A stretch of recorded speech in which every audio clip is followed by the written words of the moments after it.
Hello students. तो आज हम लोग पढ़ेंगे पॉलिटिकल साइंस। पॉलिटिकल साइंस का बुक 2 का हम लोग एक नेक्स्ट चैप्टर आज स्टार्ट करने वाले हैं। आई होप आप लोग बहुत ध्यान से उस चैप्टर को समझेंगे, क्योंकि ये चैप्टर बाकी चैप्टर से थोड़ा अलग होने वाला है। थोड़ा सा मुझे लग रहा है आपके लिए डिफिकल्ट होने वाला है, बट हियर आई एम आपका चैप्टर इजी बनाने के लिए। तो थोड़ा सा ध्यान देके समझेंगे। चैप्टर का नाम है रीजनल एस्पिरेशंस। तो इंडिया को आज़ादी 1947 में मिली थी और तब से इंडिया ने काफी सारी चीजें फेस करी हैं, अच्छी चीजें भी फेस करी हैं और थोड़ी सी खराब चीजें भी देखी हैं। ठीक है, तो वो खराब चीजें क्या हैं, अच्छी चीजें क्या हैं, वो सारी की सारी आज हम लोग इस चैप्टर में पढ़ने वाले हैं। Okay, so we got freedom in 1947, 15 August. Okay, तो जब इंडिया को आजादी मिली थी तो उस टाइम से ही इंडिया बाकी देशों के मुकाबले बहुत ही अलग कंट्री रहा है, क्योंकि इंडिया में हमेशा डाइवर्सिटी देखने को मिली है। इंडिया एक ऐसा देश है जहां पे हर हर जगह आपको अलग चीज देखने को मिलेगी, मतलब बहुत ज्यादा विभिन्नता है, हम लोग ये कह सकते हैं। कल्चर में डिफरेंस है, लैंग्वेज में डिफरेंस है, ठीक है, ट्रेडिशंस में डिफरेंस है, फूड में डिफरेंस है। तो ये सारी की सारी चीजें हमें देखने को मिली है। और जहां पे डाइवर्सिटी होता है जहां डाइवर्सिटी होता है वहां पे किसी देश को संभालना कोई इजी टास्क नहीं होता है। ओके, उस देश को एक साथ जोड़ के रखना बहुत मुश्किल होता है। बट स्टिल इंडिया आज भी अनेकता में एकता के लिए जाना जाता है। इंडिया ने स्टिल खुद को जोड़ के रखा है, जबकि यहाँ पे इतनी ज्यादा डाइवर्सिटी है। तो ये बहुत बड़ा चैलेंज था जब इंडिया आजाद हुआ था। हम लोग ऑलरेडी ये पढ़ चुके हैं पिछले चैप्टर्स में कि जब इंडिया आजाद हुआ था तो उस टाइम पे चैलेंज ही ये था कि इंडिया में बहुत सारे अलग अलग धर्म है, कल्चर है, जातियां हैं। तो उन सबको एक कैसे करना है, उन सबको एक जैसे कैसे बनाना है। ठीक है, तो ये तो हो गई डाइवर्सिटी का चैलेंज। बट इसके अलावा कुछ स्टेट्स को लेके भी हमने बहुत सारे चैलेंजेस फेस करे हैं। जैसे जम्मू एंड कश्मीर का तो आप सभी को पता है। नॉर्थ ईस्ट स्टेट को लेके हमने बहुत सारे चैलेंजेस फेस करे हैं, क्योंकि बहुत बार जो नॉर्थ ईस्ट के स्टेट्स के जो लोग हैं उनको ऐसा लगता है कि वो इंडिया का पार्ट ही नहीं है, और भी काफी सारी चीजें वो लोग फेस करते हैं। तो वो सारी की सारी चीजें आज हम लोग इस चैप्टर में पढ़ने वाले हैं। तो मोस्टली हमें 3 स्टेट्स के बारे में पढ़ना है, Jammu and Kashmir, Punjab and north east में जितने भी हैं। तो इसको 3 पार्ट्स में डिवाइड कर लेते हैं। आज हम लोग पढ़ेंगे जम्मू एंड कश्मीर के बारे में कि जम्मू एंड कश्मीर में किस तरीके की सिचुएशंस थी आजादी के समय और कैसे कैसे सिचुएशंस में चेंजेस आए। सो स्टार्ट करते हैं। जम्मू एंड कश्मीर, अगर आप इसको रटने की सोचेंगे तो आप इसको कभी भी मतलब अच्छे से याद नहीं कर पाएंगे। इससे अच्छा आप इसको समझिए, एक स्टोरी की तरह समझिए, बहुत इजी लगेगा। तो मैं एक स्टोरी की तरह आपको समझाती हूँ। 1947 में हम सब आजाद हुए अंग्रेज सरकार से। ठीक है, तो उस समय पे जो प्रिंसली स्टेट्स थे, जम्मू एंड कश्मीर एक प्रिंसली स्टेट था। प्रिंसली स्टेट मतलब रजवाड़ा था, वो वहां पे राजा थे। कुछ स्टेट्स ऐसे थे आजादी के समय पे जहां पे अभी भी राजे राज करते थे। ठीक है, तो जम्मू एंड कश्मीर उनमें से आता था। वहां के राजा थे हरि सिंह। हरि सिंह वहां के राजा थे। तो जब हमारा स्टेट आजाद हुआ था तो उस टाइम पे जम्मू एंड कश्मीर के लिए बहुत ज्यादा ये था कि जम्मू एंड कश्मीर में मुस्लिम्स ज्यादा थे। ठीक है, और हिंदुओं की संख्या थोड़ी कम थी। बट उस टाइम पे जो राजा हरि सिंह थे उन्होंने ये डिसीजन लिया था कि ना वो इंडिया में मिलना चाहते, ना वो पाकिस्तान में मिलना चाहते। हर स्टेट को उस टाइम पे ये डिसीजन लेने का अधिकार दिया गया था कि क्या आप पाकिस्तान में मिलना चाहते हैं या क्या आप इंडिया में मिलना चाहते हैं या आप इंडिपेंडेंट रहना चाहते हैं। तो प्रिंसली स्टेट जम्मू कश्मीर जो था उसने कहा था कि वो इंडिपेंडेंट रहना चाहता है। बट 1947 की रात को, मतलब कुछ टाइम के बाद ही, जब हमें आजादी मिली उसके कुछ टाइम बाद ही, आधी रात को पाकिस्तान ने जम्मू एंड कश्मीर पर हमला कर दिया। ठीक है, उसने हमला क्यों करा? क्योंकि उसके अकॉर्डिंग वहां पे ज्यादा मुस्लिम्स हैं और उसको पाकिस्तान का पार्ट होना चाहिए था। और उस टाइम पे जो राजा हरि सिंह थे वो ज्यादा चीजों को संभाल नहीं पा रहे थे, ठीक है, चीजें उनके हाथों से निकल रही थी और इमरजेंसी के टाइम, मतलब एज अ इमरजेंसी, नॉट 1975 वाला, एज अ इमरजेंसी एकदम अचानक से उनको इंडिया की मदद की जरूरत पड़ी और उन्होंने एक एग्रीमेंट किया इंडिया के साथ जिसमें कहा गया था ऑफिशियली जम्मू एंड कश्मीर हमारा है। उस एग्रीमेंट को कहा जाता है instrument of accession. Instrument of accession.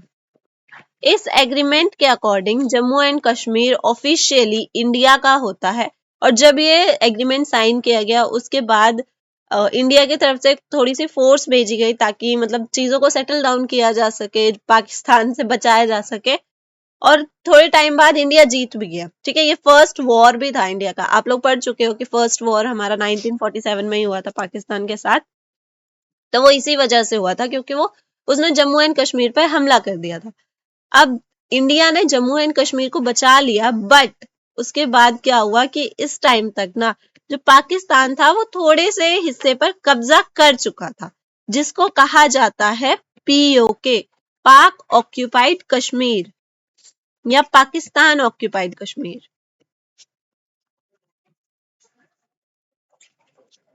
देखो नाम भी ऐसा रखा है कि पता चले कि भाई पाकिस्तान का हिस्सा नहीं था, उसने ऑक्यूपाई किया है, उसको कब्जे में लिया है, ठीक है। तो पीओके तब तक वो कब्जा कर चुका था, उसने उस हिस्से को अपने अंडर में ले लिया था जो कि आज तक उन्हीं के अंडर में, बाकी हिस्सा हमने बचा लिया था बट यहाँ तक का जो हिस्सा है उसको वो अपने कब्जे में ले चुके थे।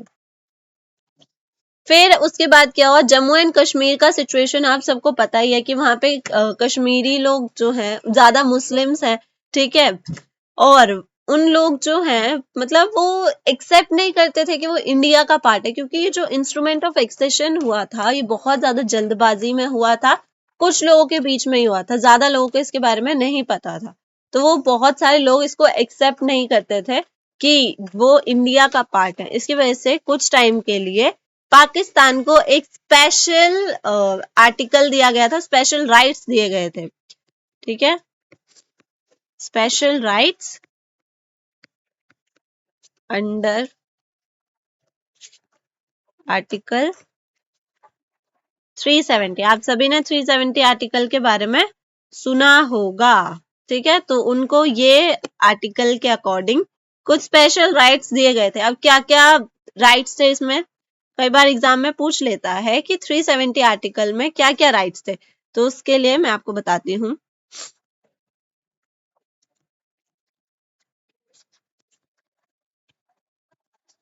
नोट्स बनाते चलिए और एक स्टोरी की तरह इसको समझिए।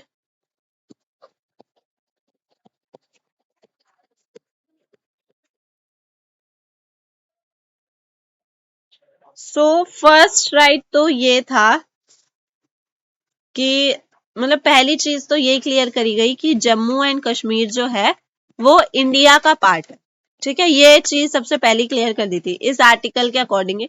बट इस आर्टिकल के according he Jammu and Kashmir को थोड़ा सा अलग बना दिया गया, मतलब इंडिया से अलग कर दिया गया। कैसे? तो इसमें दिया गया इसको सेपरेट कॉन्स्टिट्यूशन। इंडिया का जो कॉन्स्टिट्यूशन है वो हर जगह चलता था, सिर्फ जम्मू एंड कश्मीर में नहीं चलता था, वहां के अलग रूल्स एंड रेगुलेशंस थे, अलग कॉन्स्टिट्यूशन था। तीसरी चीज क्या दी गई, इसको सेपरेट फ्लैग दिया गया, अलग झंडा दिया गया, मतलब वो इंडिया के झंडे को एक्सेप्ट नहीं करते थे, उनका एक अलग झंडा था। वहां पे सीएम नहीं होते थे, वहां पे गवर्नर होते थे, ठीक है, जम्मू एंड कश्मीर में। बाकी स्टेट्स में तो सीएम होते हैं बट यहाँ पे गवर्नर होते थे जिनको वहां का सदरे रियासत कहा जाता था, सदरे रियासत। और क्या राइट दिया कि कोई भी नॉन कश्मीरी कश्मीर में प्रॉपर्टी नहीं खरीद सकता, मतलब इंडिया के जो बाकी लोग हैं वो कश्मीर में प्रॉपर्टी नहीं खरीद सकते थे। जैसे हम लोग हैं ना, हम तो कहीं पे भी प्रॉपर्टी खरीद सकते हैं, मेरा मन करेगा तो मैं केरला में भी प्रॉपर्टी ले लूंगी, बट 370 आर्टिकल के अकॉर्डिंग किसी जो मतलब कश्मीर का नहीं है वो कश्मीर में जमीन नहीं ले सकता था, ये भी बोल दिया गया।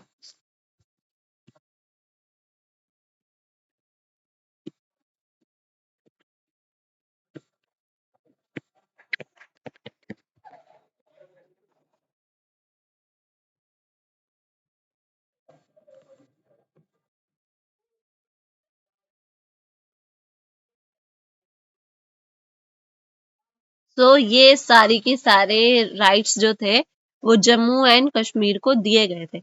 अब ऐसा नहीं है कि जम्मू एंड कश्मीर को आर्टिकल 370 दे दिया तो वो बहुत शांत स्टेट बन गया, बहुत मैनेज में रहने लगा, कोई दिक्कत ही नहीं रही। बिल्कुल भी नहीं। जम्मू एंड कश्मीर सबसे ज्यादा डिस्टर्बिंग स्टेट रहा है आज तक इंडिया के लिए।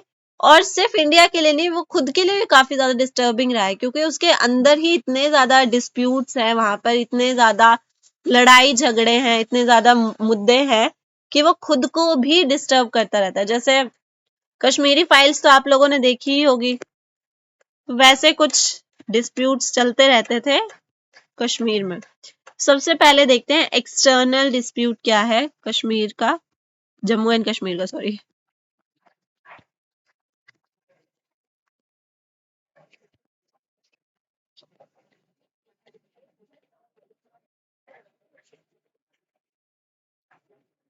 सो एक्सटर्नल डिस्प्यूट का मतलब होता है कि बाहर से, मतलब क्या डिस्टरबेंस आ रही है उस चीज के लिए। तो बाहर से सबसे बड़ी डिस्टरबेंस है जम्मू कश्मीर के लिए पाकिस्तान। पाकिस्तान जो है वो आज तक एक्सेप्ट ही नहीं करता है कि जम्मू एंड कश्मीर इंडिया का पार्ट है। वो इंस्ट्रूमेंट ऑफ एक्सेशन को ही एक्सेप्ट नहीं करता है। वो हमेशा से कहता है कि कश्मीर जो है वो पाकिस्तान का पार्ट होना चाहिए, क्योंकि वहां पर ज्यादा मुस्लिम्स है। तो उसकी वजह से बहुत ज्यादा डिस्टरबेंस है, क्योंकि आप लोगों को भी पता है कि इसकी वजह से वो लोगों को भी भड़काते हैं कि हाँ, आप लोगों को इंडिया का नहीं होना है, आपको पाकिस्तान का होना है, आप लोग पाकिस्तान से बिलोंग करते हैं। ये सारी की सारी चीजें वो भड़काते हैं। ये पाकिस्तान जानबूझ के ये चीजें करता है, ठीक है। पाकिस्तान सबसे पहली बात इंस्ट्रूमेंट ऑफ एक्सेशन को एक्सेप्ट नहीं करता है।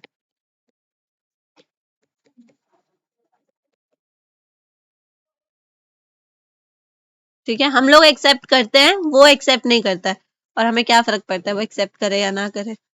ठीक है, वो एक्सेप्ट नहीं करता है इंस्ट्रूमेंट ऑफ एक्सेशन, और वो कहता है कि Kashmir belongs to Pakistan.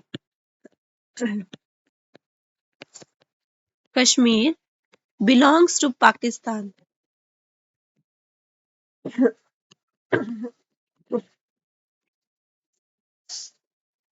Okay, तो ये चीज है।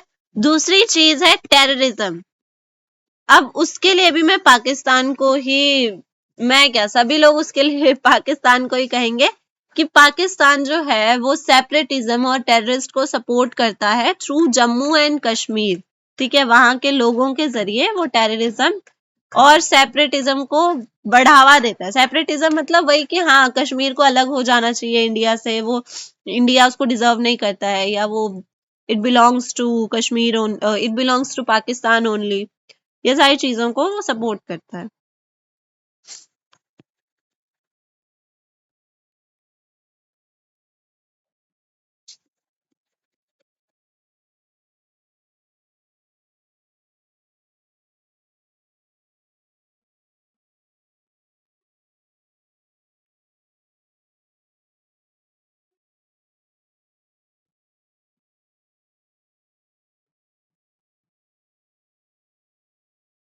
एक चीज और है एक्सटर्नल डिस्प्यूट में, पीओके को लेके। मतलब वही, ऑलमोस्ट तीनों चीजें सेम ही है, बट पीओके को लेके भी झगड़ा है कि ये तेरा नहीं, ये मेरा है, ये सारी चीजों के लिए लड़ते रहते हैं। फिर बात आती है अक्साई चीन की। आप सबने पढ़ा होगा अक्साई चीन के बारे में। जब चाइना ने इंडिया पर हमला किया था और अचानक से उसने हमला रोक दिया था, तब तक उसने थोड़ा सा पार्ट अपने कब्जे में ले लिया था, जिसको अक्साई चीन कहा जाता है। वहां से भी थोड़े बहुत डिस्टरबेंस देखने को मिलता है। मतलब एक एक्सटर्नल थ्रेट है वो इंडिया के लिए। इंडिया के लिए क्या, वो जम्मू एंड कश्मीर के लिए भी एक्सटर्नल थ्रेट है कि वो कभी भी कुछ भी कर सकता है ना। वो इंडिया की बाउंड्री के बहुत ज्यादा करीब है। ये सारे के सारे एक्सटर्नल डिस्प्यूट्स हैं। अब आ जाते हैं इंटरनल डिस्प्यूट्स पे।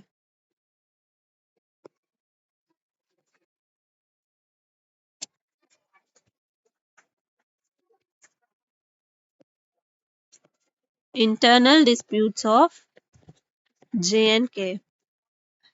सो इंटरनल डिस्प्यूट सबसे पहले आर्टिकल 370 को लेकर है क्योंकि बहुत सारे स्टेट्स को ऐसा लगता है कि जम्मू एंड कश्मीर को स्पेशल राइट्स क्यों दिए गए हैं, वो भी इंडिया का पार्ट है और हम उसको स्पेशल राइट्स देके उसको इंडिया से अलग कर रहे हैं। और जाहिर सी बात है कि वहां पे हमारा कॉन्स्टिट्यूशन भी नहीं चलता है, ठीक है। तो सब स्टेट्स को ऐसा लगता है कि यार उनको क्यों है इतना स्पेशल ट्रीटमेंट है, तो उस चीज को लेके इंटरनल डिस्प्यूट है, इंडिया के अंदर ही डिस्प्यूट है, ठीक है, कि स्पेशल राइट्स नहीं दिए जाने चाहिए जम्मू एंड कश्मीर को। ओके, नेक्स्ट जो वहां पे प्रॉब्लम है वो रिलीजन को लेके प्रॉब्लम है, क्योंकि वहां पे कुछ हिंदू भी रहते हैं, कुछ बुद्धिस्ट भी रहते हैं एंड मुस्लिम्स भी रहते हैं। तो उन लोगों में भी कई बार डिस्प्यूट देखने को मिला है कि हम लोग यहाँ, जैसे कि हम लोग बहुत फेमस एग्जांपल ले लेते हैं कि कैसे कश्मीरी पंडितों को भगा दिया गया था, ठीक है। तो वैसे डिस्प्यूट्स देखने को मिलते रहते हैं, उतने बड़े लेवल पे नहीं होते होंगे अब, बट छोटे लेवल पर भी होते हैं, ठीक है। बुद्धिस्ट रहते हैं वहां, हिंदू हैं एंड मुस्लिम्स हैं। ये सारे डिस्प्यूट्स पता है किस वजह से होते हैं? जस्ट बिकॉज ऑफ पाकिस्तान, क्योंकि वो वहां के लोगों को भड़काता है, वहां के लोगों को मिसगाइड करता है, जिसकी वजह से ये सारे के सारे एक्शंस होते हैं। दैट्स इट, इंटरनल डिस्प्यूट इतना ही है और तो कुछ है नहीं जम्मू एंड कश्मीर में। अब बात ये सारा का सारा पहले का है, अब बात करते हैं कि आज के समय में जम्मू एंड कश्मीर का क्या स्टेटस है, जम्मू एंड कश्मीर का क्या कंडीशन है आज के समय में, current status of Jammu and Kashmir.